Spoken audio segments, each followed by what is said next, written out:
County has earned its name, that much is certain. Everything about this game, from the chaptered story introducing gameplay elements to the overall art style, to the back and forth swings of play, are designed to disrupt and distress. Today, we've been given the opportunity to preview Harrow County from designers Jay Cormier and Shad Miller. Harrow County is a semi-asymmetrical game of conflict and the second offering from Off the Page Games, who brought us the 2021 release Mind Management, one of our favorite hidden movement games. Will this one similarly impress, or is it here just to rake us over the coals? Let's open the box and find out. Some of you might notice that we're skipping past our usual unboxing here, with this both to prevent spoilers for those who want to follow the chapterized concept strictly, and also because, well, the preview copy I have is mostly just stuff jammed into a box. Not to worry, I'm leaving the box as part of our setup to show you what I think is one of Harrow County's more polarizing elements. But first, let's do the goal of the game. The box tells us right off the bat that Harrow County is designed for 1 to 3 players, but if you only play the first few chapters, you may wonder what your third player that you invited over is going to do. The answer is nothing. Not until the 5th chapter in. Until that point, what we have here is a 2-player game that will take you about 90 minutes for your first play, including setup and learning the game, and should reliably settle in around 45 minutes once you get the hang of it. The object of each player is to acquire 7 points, either by securing away or destroying certain objectives on the board via area control and route management. Additional objectives may, or may not, be introduced later on. The setup you see before you, fellow citizens, is that of Chapter 1. There are additional gameplay elements that are expanded upon here behind this box. I'll bring them out later. I didn't want to confuse you. Our story begins, as most stories often do, at the beginning. Harrow County, long ago, was beset upon by a particularly nasty witch by the name of Hester Beck. And again, as most towns often do, they burned poor Hester at the base of a tree. Shortly thereafter, a baby was found in a hole of that same tree, and in a turn of perfectly rational thought and certainly no dubious decision-making, a family took that baby in and raised her as their own. One player will control Emmy, that self-same child now grown up a bit, and the other player will control Levi, a member of the family, capitalized for importance, composed of poor deceased Hester's siblings. Both characters have acquired some manner of magical power and control over the earth through means unimportant to our game, but those powers don't manifest in exactly the same way. This brings us to the semi-asymmetrical aspect of Harrow County. Both players will take their actions by cracking open mason jars containing magical essence and harness that essence to carry out the same basic actions in different ways. A single turn consists of choosing an unbroken jar, flipping it over to the broken side, and then carrying out that action. Each side alternates until 3 jars are broken, and then a new round will begin after checking to see if either player has won the game by earning 7 points. Now, since getting into the minutiae of each of these actions and showing you how they work on both sides would be time-consuming and ultimately more than a little confusing, given that there's more than a few moving pieces. I'll just say this. Your options are to move, bring more allies onto the board, called spawning, and build up your strength by using the ability jar. Each player has a specific unique power to them which can be activated alongside their faction ability by using the Legends jar. You can attack the core of any good conflict game with the, you guessed it, attack jar. And finally, there's a wild jar, which gets better and better the more you use it, so you'll want to be using that one as much as possible. When you do, you take an extra wild token from the supply and then perform a single move, spawn, or strengthen action with the value of your total wild tokens.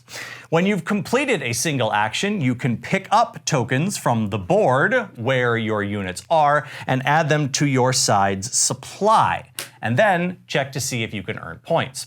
For Emmy and her ragtag group of protectors, their job is to secure the red villagers away from the family. If you can connect a path of safety to them, they'll follow you anywhere. Escort them back to your home hex and earn yourself a tidy 2 points each. The family's points are earned through destroying the village, one building at a time. A storm follows these cursed folk wherever they go, and if you can connect the gathering tempest to a building in the village, it's sucked out of the very ground and into the abyss. 2 points is your reward.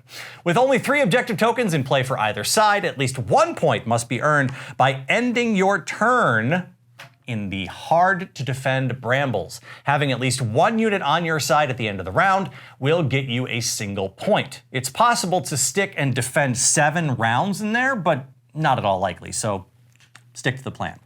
Chapter 2 of the game introduces some additional cards and more members to choose from on either side.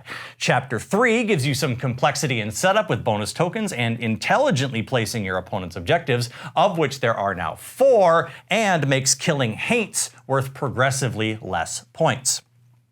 Chapter 4? Well, Chapter 4 brings in a 3rd faction to the game, but not yet a 3rd player, in the form of Emmy's twin sister, also found in the tree that fateful night, but who was whisked away into the city, only to return now with a lust for power and cruelty. The final chapter, the 5th, introduces the 3rd player, finally, blissfully, in the form of, well, perhaps you've guessed. I'll never tell. Where Harrow County sings is in the overall flow and theme. Whilst battling your forces against your opposition, it really feels like you're trying to accomplish different objectives and not just doing the same thing with a different coat of paint. There's moves and counter moves, and when you get the ability to play cards, things escalate to a whole new level. The chapterized content also works really well. Introductory gamers can sit just fine on Chapter 1 and have a fine time. It's by no means a boring version of the regular game. The additions into each chapter are both relevant and interesting, particularly the 3rd faction in Cami, which incentivizes you to move on once you've got the hang of what you got. Unlocking, so to speak, the full game at the end of the 5th chapter has notes of a narrative experience, which can be tough to do in a tabletop game that isn't a role-playing game by genre.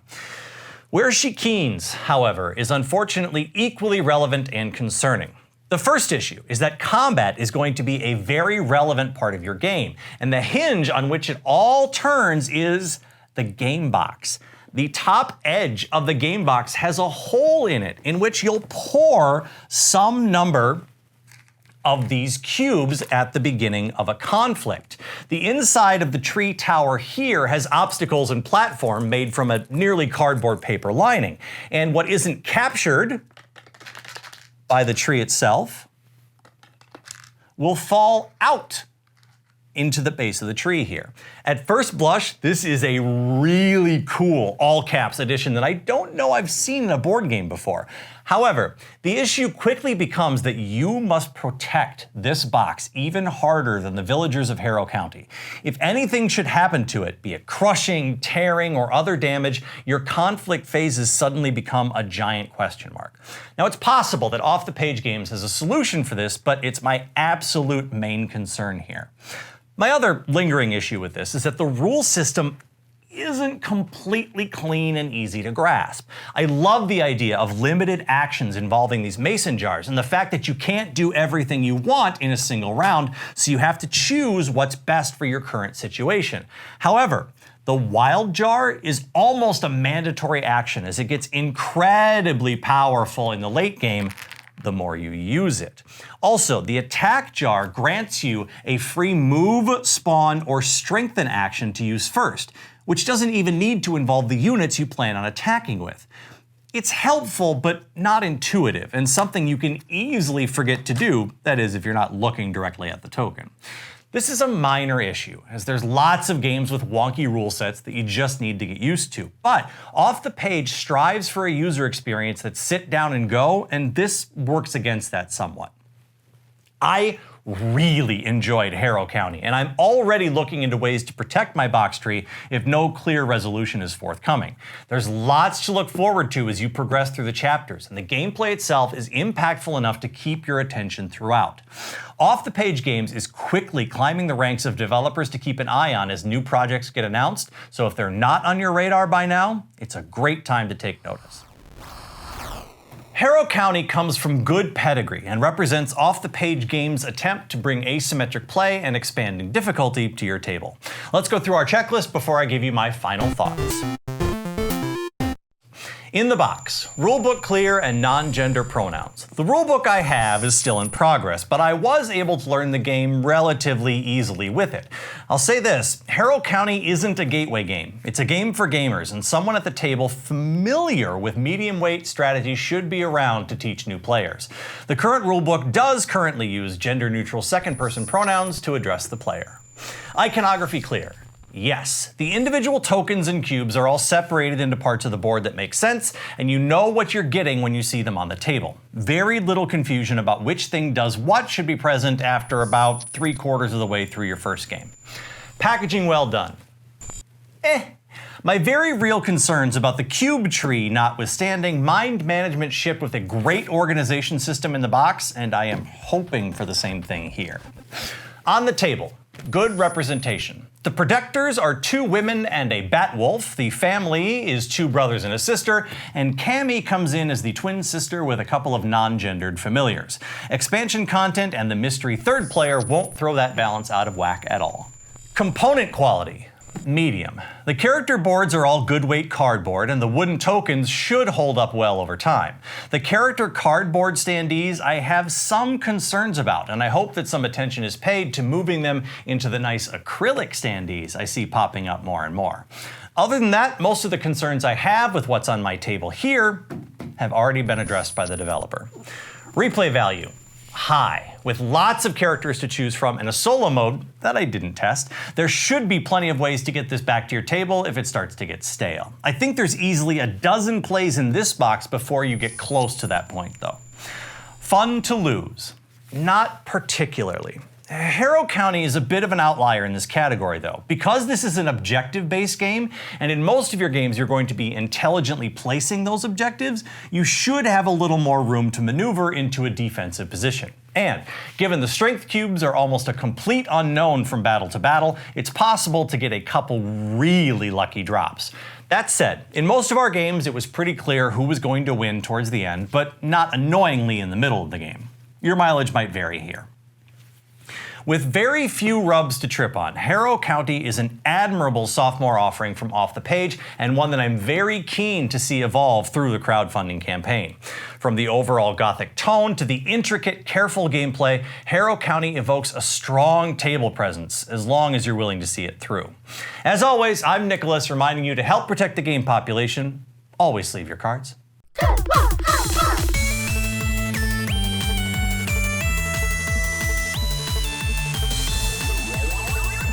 Hey everyone, if you liked our video, please hit that sub button and ring the bell for notifications. Check out all of our other offerings at goodluckhighfive.com, and please consider becoming a patron of the channel over at patreon.com/GLHFmagic. It helps us keep making videos, reviews, and podcasts. You can become a member for any dollar amount. We're also always looking for new games to review. You can reach me at glhfnicholas@gmail.com.